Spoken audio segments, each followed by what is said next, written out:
maa ngi nuyu waa dëkk bi di nuyu gan yi fi ñëw di nuyu sama xarit yi nga xam ne ñëw nañ fi di nuyu bépp collaborateur politique yoo xamante ne que ñun nekk nañ fi di ànd di liggéey ak maire donc di ko ci commencé le président commission jeunesse et sport muy Mamadou Lota Ndiaye di ci commencé commission finance di Ibou Diouf di ci teg Moussa Faye conseil nga xam ne que moom moo nekk conseil bi nga xam moo nekk conseil bi ci village bi donc ak xarit yi nga xamante ne que ànd nañu pour colorer bis bi tey.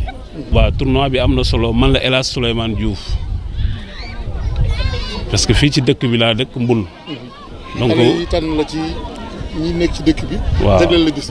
waaw donc loolu saas boobu dama koy sante yàlla donc tey bu ñu ma tànnee ci ma nekk doomu dëkk bi tànn ma pour programmer seen tournoi bi nga xam ne que équipe bi toog na ay at demul nawetaan ñu war koo deqalaat war a amaat ambition pour mën a équipe bi mën a jëm ci kanam ñu jël ma def ma parrain bi loolu dama ciy kontaan donc man dama leen ci remercier bu baax a baax. waaw donc li ma leen indil mooy ñoom li ñu doon xaar ci man donc trophée yi yéen gisal ngeen ko seen bopp donc gis ngeen coupe bi donc tey dëkk bi dafa am ñetti ASC muy ASC Mbul Barit man fa laa dëkk. donc am ASC Mbul Jàppoo mooy Kër Chef village mu am ASC Mbul tout court donc ASC bu nekk couleur bi nga xam ne que moom ngay sol programmé naa la jeu de maillot ak blouson ak équipement complet ak ballon donc ku ci nekk aussi dinañ xool lan la ñu mën a teg sa loxo incha allah waaw. kon daal mbir mi am na solo te fas yéene ànd ak ñoom at bu ne nga gunge leen ci loolu. waaw incha allah rabbi donc fekk ñun ñoo ngi fi ñun ñu am yaakaar ci ñun dinañu jéem a fexe suñu kem kattan pour bañ a tas seen yaakaar waaw parce que tey ñun bu fekkente ne lii mën nañ ko grâce à monsieur le maire moo tax ñun ñu mën lii. parce que ñun dañu nekk ci ginnaawam di ko liggéeyal ci dëkk bi di ko jàppale ci commune bi tey ñun bu ñu amee courage u def lii donc jàppale ko moo tax ñun ñu def lii ci dëkk bi parce que tey slogan bi mu ñu sant mooy village bu nekk chaque village. un responsable bu fa nekk donc dafay taxaw village bi bépp besoin yi nga xam ne village bi taxaw yor soxla na ko nga taxaw ci en 100% loolu moo tax man ma taxaw ci lii. waaw donc yoon bi tey dañuy naan dañ koy bàyyi ci loxo président de la république parce que monsieur le maire lépp loo nga xamante ne que mënal na ko ci village bi def na ko tey ñun dafa am pacte boo xam ne que ñun dañ ko kii woon ak le président de la république donc tey ñun ñu législatif référendum présidentiel yëpp ñun dañ koo xeexal ci dëkk bi mu gagné à 100%. tey ñun suñu élection ñun au niveau des maires mooy élection locale tey suñu élection boobu pour ñu mën koo am largement niñ ko bëggee fekk président jàpp ci tey bi ngeen ñëwee gis ngeen dëkk bi amul yoon yoon pour ñu mën ko def mairie amul moyen boobu donc état moo koy mën a def te ñun état lañ ci xaar te gis ngeen dëkk bi nu mu demee donc ravin yi ak plateau yi donc buy am yoon dafay nekk yoon boo xam ne nekk yoon bu ñuy mën a liggéey ànd ak ay caniveau yoo xam ne pour eau pluviale bi mën a évacuer normalement parce que dëkk bi bu xesee taw donc calando yi benn calando dootul amati accès ci biir dëkk bi te mu nekk dëkk boo xam ne donc yéen gis ngeen màggaay bi nu mu gën a gaawee donc fii ak aéroport parce que même pas 7 kilomètres donc dafa war a nekk dëkk boo xam ne dafa war a désenclavé wu mais dafa enclavé wu. waaw d'ailleurs wér-gu-yaram donc am nañu benn case bu fi nekkoon ay jamono ba léegi doxul mais ba léegi nag ñi nga xam ne ñoo yore ay wàllu case de santé donc ñun ñu ngi leen di tàllal loxo pour ñoom ñu jàppale maire pour ñu dekkil case de santé. waaw terrain bi am nañu programme boo xam ne avec PDI mooy programme te plan bi ñu jox donc plan boobu tey mënuñu appliquer dara te plan boobu instauré wuñ ko ci commune bi mais incha allah buñ ko instauré ba nga xamante ne que plan boobu teg nañ ko comme ni ko président Macky Sall bëggee ñun bu boobaa on est prêt au niveau des maires pour ñu miir terrain bi incha allah. maa ngi nuyu ñëpp man la président ASC Mbul man maa organisé tournoi bi nii. Pape Souley Pouy bu dëkk mu tournoi bi depuis koor bi la premier jour koor bi si lañ ko organisé final bi nekk tey. 4 équipes la final mooy tey championnat lañ ko defoon quoi. ñoo finalu final bi ñu ngi koy parrainé El Hadj Diouf ñu ak ñoom Ibou Diouf ak ñoom Moussa Faye Beñ ñoom Ibrahima Diouf sama pare yëpp maa leen di nuyu di leen sant di leen gërëm di wax ne Mbul ñun ñëpp benn lañ dañu woote ci ASC Mbul ASC yi nekk si biir dëkk bi yëpp ñu ànd ak ñu mobiliser wu équipe bu xewle beneen ASC bi ñëw jàppale moromam ndax bu ñu demee terrain bu mag ba nawetaan ñun ñëpp Mbul la ñuy présenté te ñun bu ñuy présenté ASC Mbul pour défendre couleur dëkk bi il faut ñun bokk ndey bokk baay pour ñu mën a présenter couleur dëkk bi te instant yii intérêt dëkk bi rek moo ñu ñor dara ñorul lu dul Mbul te pour Mbul ñun ñu mën a ànd il faut ASC yi fi nekk ASC yi mënul ñàkk na dëkk bi moo yaatu boobu noonu il faut mu am ba ay ñaari équipe ba ñetti équipe ba ñeenti équipe mais bu année nañu ànd si fair play yi loolu la ñuy ñaan si ASC yi fi nekk yëpp waaw maa ngi sant samay parents yi. looloo waral ma organiser tournoi ndax dañu toog ay 4 ans 5 ans ñëw ñu nawetaan ndax ay problème léegi ren jii nag la ñu am courage pour mën a ñëwaat nawetaan pour ñu mën a dem nawetaan looloo tax ñu organiser tournoi yi. am ngeen yaakaar ne ren di ngeen nawetaan. waaw am nañ si yaakaar moom am nañ si yaakaar bu baax a baax moom am nañ si yaakaar ndax instant amee ni coupe bi gis nañ ne mu ngi suñu loxo sax. waaw non lu mel ni tournoi yàgg na di fi am mais bu si tey bi c'est la première fois lu mel ne musu fi am moo tax El Hadj Diouf ñu ngi koy sant di ko gërëm quoi ndax lii yëpp bu amee moom la.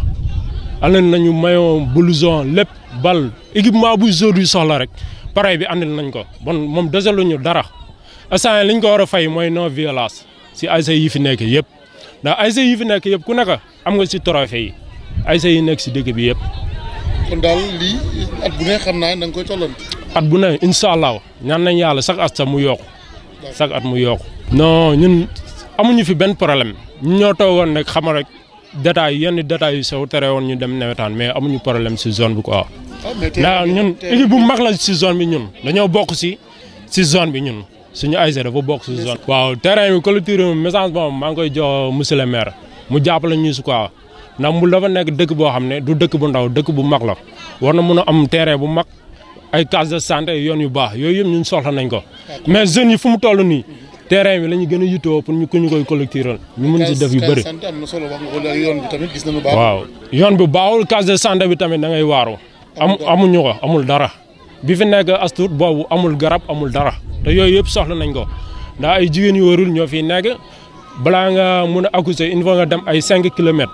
te am na loolu daf metti en plus yoon yi baaxul yooyu yëpp mu ngi ci. bon ñu ngi lancé monsieur le maire appel pour mu jàppale ñu quoi. mbaa am ngeen école rek fu xale di jàng. am nañ école waaw mais école bi tamit dañ ko war a collecter. courant bi am na ndox mi am na loolu moom sant yàlla quoi ñu sant yàlla bu baax. Après avoir salué tout le monde, moi je m'appelle Moussa Faye, je suis le conseiller municipal de Mboul dans la commune de Kër Moussa. Bon, néanmoins, mon collègue monsieur Pape Souleymane peut bien de dire les raisons pour lesquelles nous avons organisé ce tournoi de football, qui n'est rien d'autre qu'un tournoi, qui lance un appel à la jeunesse de Mboul, à l'union. Parce que tout simplement, quand on dit football, on dit union, ça doit s'unir. Et on a vu que Mboul est une grande village dans la commune de Kër Moussa qui regorge une quantité extraordinaire d'électorats même. Et il n'est pas temps vraiment de se disloquer ou d'aller partir par là. Donc il est temps que la jeunesse s'unisse. Et c'est dans cette lancée qu'ils sont réunis en fait d'organiser ce tournoi pour faire appel au restant de la jeunesse afin de participer au tournoi de navétane qu'organise la zone chaque année pour pouvoir gagner la coupe. Mais aussi la jeunesse de Mboul a vu que le maire de la commune de Kër Moussa leur octroie un trophée appelé Coupe du maire. Et à chaque année, il y a des équipes qui le gagnent, qui ne sont pas plus méritants que Mboul. Et tantôt je dis souvent au maire que ce trophée ne peut se sentir que si c'est notre village qui le gagne, à savoir le village de Mboul. Donc aujourd'hui, nous venons faire une organisation pour participer à ce trophée aussi du Coupe du maire afin de le remporter ici à Meule au niveau du village. Bon. Donc vous comptez pérenniser ce tournoi pour réunir toutes les populations de Mboul. Absolument. Également, la main dans la travail, la main dans la absolument, absolument. Cette tournoi, comme je l'ai dit tantôt, c'est un lance-appel. On a lancé l'appel à toute la population de Mboul, hommes, femmes, vieux, enfants, tout le monde, de venir s'unir autour de l'équipe, autour du paysan, autour de l'ASC, afin de pouvoir gagner les trophées. Parce que là, on sait que Mboul, depuis l'Antiquité, c'est un village de football qui a gagné pas mal de trophées, qui a fait ses preuves. Donc il n'est pas temps de s'arrêter là, mais il est temps de continuer. Parce que tout ce qu'on veut aujourd'hui, c'est avoir des jeux au niveau international, parce que Mboul regorge ce talent. La jeunesse de Mboul regorge vraiment ce talent. On a vu les joueurs évoluent dans un terrain vague, il n'y a pas de culture, donc vous faites appel à... Oui, là je ne dirais pas que je fais appel au maire parce que la mairie a des moyens tellement limités, vous le savez, mais je fais appel directement au président de la République. Parce que là, quand il avait besoin de la population, Le village de Mboul a répondu présent de par le référendum. Le village de Mboul a dit oui au président Macky Sall. De par les élections législatives, le village de Mboul a dit oui au président Macky Sall. Mais aussi de par les élections présidentielles, le village de Mboul a dit oui au président Macky Sall. Tous derrière le maire Momar Ciss. Momar Ciss a beaucoup fait pour le village de Mboul. Aujourd'hui, si on dit que Mboul a de l'électricité, si on dit que Mboul a d'eau, si Mboul a de l'école primaire, c'est grâce au maire de la commune. Mais ces moyens sont tellement limités. De ce fait, nous lançons appel au président de la République dans sa deuxième phase du PIDC, vraiment de nous octroyer une clôture de notre terrain de football. Mais aussi tout simplement de notre voie. Parce que là, vous-même la presse, en venant ici, vous avez vu que Mboul a un problème de voie. Oui, oui, on n'a pas de route praticable, franchement. Et durant la saison d'hivernage, on a du mal à sortir. Et vous savez, là où il y a la population, il y a les maladies, il y a les évacuations. Donc nous avons ces problèmes. Et là, nous lançons. Un cas de santé également, oui. On a un cas de santé, mais qui n'a pas de salle de femme, ni d'infirmiers d'État ici. Malgré les moyens limités de la mairie, souvent ils octroient des médicaments. Mais malheureusement, il n'y a pas de suivi. Non seulement pour la population, mais pour tout simplement la commune de Keur Moussa. Parce que le maire en a beaucoup fait pour la population. Le maire en a beaucoup fait, mais ces moyens sont tellement limités. Et comme on le sait, vous le savez, le maire de sa personne, il ne peut pas demander à chaque fois fais-moi ceci, fais-moi cela. Mais c'est à travers notre voix que nous lançons appel au président de la Macky Sall de retourner au village, à la population de Keur Moussa, vraiment de venir en aide.